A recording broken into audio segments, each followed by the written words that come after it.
Parliament ఎన్నికల సందర్భంగా కొడంగల్ నియోజకవర్గం కోస్గి మున్సిపల్ కేంద్రంలో నిర్వహించిన రోడ్ షోలో మహబూబ్ నగర్ పార్లమెంట్ ఎంపీ అభ్యర్థి మన్నె శ్రీనివాస్ రెడ్డి, మాజీ మంత్రి శ్రీనివాస్ గౌడ్, కొడంగల్ మాజీ ఎమ్మెల్యే పట్నం నరేందర్ రెడ్డి, మాజీ స్పోర్ట్స్ చైర్మన్ వెంకటేశ్వర్ రెడ్డి పాల్గొన్నారు. ఈ సందర్భంగా మాజీ ఎమ్మెల్యే పట్నం నరేందర్ రెడ్డి మాట్లాడుతూ తెలంగాణ తొలి ముఖ్యమంత్రి కేసీఆర్ 10 సంవత్సరాల కాలంలో తెలంగాణను దేశంలోనే నెంబర్ 1 రాష్ట్రంగా తీర్చిదిద్దారు. కొడంగల్లో మాకు 50,000 మెజారిటీ వస్తుంది అంటున్న రేవంత్ రెడ్డి 50,000 మెజారిటీ రాకపోతే రాజీనామా చేస్తావా అని మాజీ ఎమ్మెల్యే పట్నం నరేందర్ రెడ్డి సవాలు విసిరారు. 10 ఏళ్ల కాలంలో కేసీఆర్ కష్టపడి నిర్మించిన తెలంగాణ 5 నెలల్లో ఆగం చేసిన కాంగ్రెస్ పార్టీని ఓడించాలి. తెలంగాణ ప్రజల పక్షాన పార్లమెంట్ లో కొట్లాడటానికి కారు గుర్తును గెలిపించాలని కోరారు.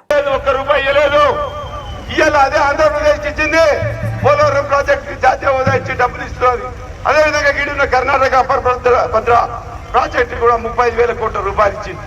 మరి మన తెలంగాణ మీద, మన తెలంగాణ ఈ భారతదేశంలో ఉన్నదా లేదా ఒక్కసారి ఆలోచన చేసుకోండి. మీరంతా ఎంత చిన్న చూపుతో చూస్తున్నారో ఆలోచన చేసుకోండి. అదే విషయం ఇంకో విషయం చెప్తున్నా, ఇవాళ ఇంత గొప్పగా పండించిన పంటలను కూడా కేంద్ర ప్రభుత్వాన్ని పోయి మేము వేడుకున్నాం. ఎందుకంటే రాష్ట్రం ఎంతైతే గుణాల్లో అంతకు మించి 200 పంటలు పండింది. కాబట్టి ఇవాళ కేంద్ర ప్రభుత్వం దానికి పోయి అడిగితే, అయ్యా మీ తెలంగాణలో పండిన పంటలు నూకలైతాయి, మీరు మంచి ఓట్లు ఇయ్యరు, ముక్క పడతాయి, కలర్ మారిన ఓట్లు ఇస్తారు, మా గొంతు మీ ఓట్లు కొనము, మీ బియ్యం కొనం అంటే మరి ఎట్లా చేయాలి మేము అని మేమందరం ఎంపీలం పోయి అక్కడ ఉన్న ప్రభుత్వాన్ని వేడుకుంటే, కాదు నూకలు మీ రైతులకు నిలబెట్టుకోండి, మీ తెలంగాణ ప్రజలకు నిలబెట్టుకోండి, నూకలు మంచి బియ్యం ఉంటేనే తీసుకుంటాం. అంటే ఎంత ఇవాళ సెంట్రల్ గవర్నమెంట్ కు, కేంద్ర ప్రభుత్వానికి, మోడీ గారికి మన మీద ఎంత ప్రేమ ఉండదో ఒక్కసారి ఆలోచన చేసుకోండి. ఇవాళ ఓట్లు కావాలి కానీ మన ఓట్లను మాత్రం కొన్నారు. బాగా ఆలోచన చేసుకోండి. ఇంకా ఏమన్నా కేంద్ర ప్రభుత్వం ఇక చూసినారు రేవంత్ రెడ్డి గారు ఒక ఎమ్మెల్యేగా అధ్వానంగా కొడంగల్ తిరుగుతున్నారు. ఒక ముఖ్యమంత్రి స్థాయి కాదు, ఒక ఎమ్మెల్యే స్థాయి వచ్చి మండల్ మీటింగ్ పెట్టాడు. సర్వే రిపోర్ట్లని చెప్తున్నాయి. మహబూబ్నగర్ జిల్లాలో బీఆర్ఎస్ కు, బీజేపీకి బీఆర్ఎస్ కు పోటీ ఉన్నది. కాంగ్రెస్ 3వ స్థానం ఉన్నది. అందరూ చూస్తారు. సర్వే రిపోర్ట్ల ప్రకారం, ఇంటెలిజెన్స్ రిపోర్ట్ల ప్రకారం మండల్ మీటింగ్ పెట్టి నాయకులను పిలుచుకొని స్పెషల్ మీటింగ్ పెడుతుందంటే మనందరం అర్థం చేసుకోవాలి. ఈ తెలంగాణ ప్రభుత్వం మీద తీవ్ర వ్యతిరేకత వచ్చింది. కర్ణాటకలో 8 నెలలకు వచ్చింది కానీ మన దగ్గర 3 నెలలకే వ్యతిరేకత వచ్చింది. రైతులలో కానీ ప్రజలలో కానీ మీరందరూ నమ్మినారు. మరి ఇంకా కేసీఆర్ కన్నా ఎక్కువ మార్పు తీసుకొస్తారేమో అని మీరు అనుకున్నారు, ఓటేసి గెలిపించారు. కానీ ఏ మార్పు తెచ్చిండు? సమైక్యాంధ్ర పాలన కిరణ్ కుమార్ రెడ్డి ముఖ్యమంత్రి ఉన్నప్పుడు ఏ ఉన్నారో ఆ మార్పు తీసుకొస్తారని చెప్పిన మనం నమ్మకం, మీరందరూ నమ్మకం ఓటేసినారు. మళ్ళా 3 గంటల కరెంటు, రాత్రిపూట కరెంటు, బోర్లు వస్తున్నాయి, గ్రామాలలో బోర్లు వేస్తున్నారు. 5 ఏళ్ళకి ఒక బోర్ రాలే, కరెంటు పోతున్నది, మోటార్లు కాలిపోతున్నాయి. గ్రామాలలో ట్యాంకర్లు పెట్టి నీళ్లు కొనుక్కొని ఇల్లు కడుతున్నారు. ఆ పరిస్థితి అంటే పాత కాంగ్రెస్ మార్పు తీసుకొస్తా అని చెప్పినారు రేవంత్ రెడ్డి. అదే మార్పు తీసుకొచ్చినారు. కానీ ప్రజలు నమ్మకం ఓటేసినారు. కాబట్టి ముందు కూడా ఇంకా ఏది కూడా చేయరని హామీలు ఇచ్చినా ఒక్కటి కూడా అమలు కాదు. మీరందరూ ఆలోచించండి. రేపు జరిగే 13వ తారీఖు ఎన్నికల్లో కారు గుర్తు కోటేసి మంచి మెజార్టీతో శ్రీనివాస్ రెడ్డి గారిని గెలిపియండి.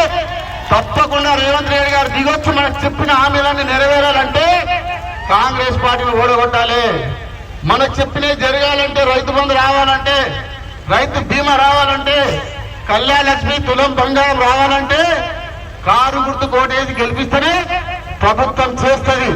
లేకపోతే మేమేం చేయకుండా మళ్ళీ గెలిపించాడంటే ఒక్కటి కూడా రాదు. అన్ని క్యాన్సల్ చేసి పడేస్తారని మీకు అందరూ తెలియజేసుకుంటున్నా. కాబట్టి అందరూ ఆలోచించండి. రేవంత్ రెడ్డికి ఒకటే ఛాలెంజ్ చేస్తున్నా, ఈ కొడంగల్లో మెజార్టీ వస్తుందని చెప్పేతో చెప్తా ఉన్నారు. రావాలంటే కూడా రోడ్ సరిగా ఉండేది కాదు. హైదరాబాద్ పోదామన్నా, మహబూబ్నగర్ పోదామన్నా, కడుపు నొప్పులు వేసినా, కాళ్ళు దిగినా, హాస్పిటల్ పోదామన్నా కూడా కన్న కష్టాలు ఉండేటివి. ఇక మన భూములలో ఏం లేకుండే.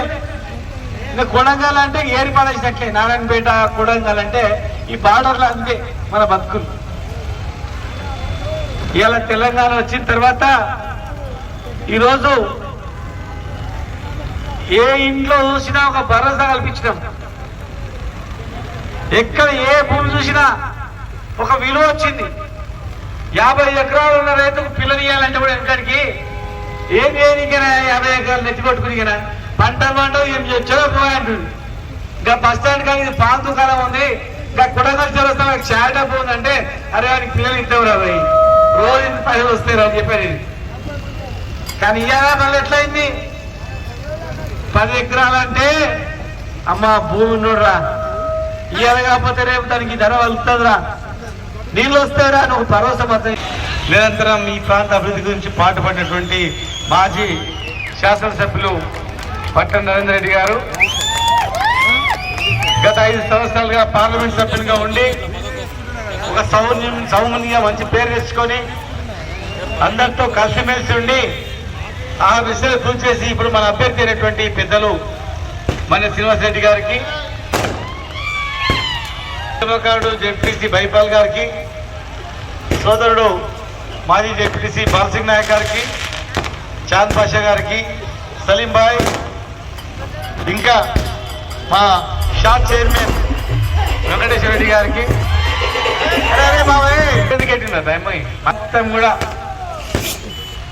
ఎక్కడ పోయినా కూడా ఏడవైనా కూడా ఎవరినైనా కూడా తెలంగాణ రాకముందు ఎట్లా ఉండే, తెలంగాణ వచ్చినాక ఎట్లా ఉండే, తర్వాత 100 రోజుల తర్వాత ఎట్లా ఉంది అనేది గురించి చెప్తాను.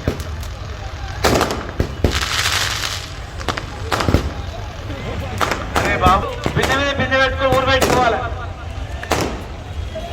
ఇక మహబూబ్ నగర్ నుంచి అచ్చంపేట నుంచి కొడంగల్ వరకు ఎవరు చూసినా కూడా బొంబాయిలను, దుబాయ్లను, పూనాలను మన వాళ్ళు ఉండాల్సిందే, బస్తీలు ఉండాల్సిందే. ఏ ఇల్లు ఇట్లా కదిలించినా కూడా ఆనాడు పుట్టెడు దుఃఖం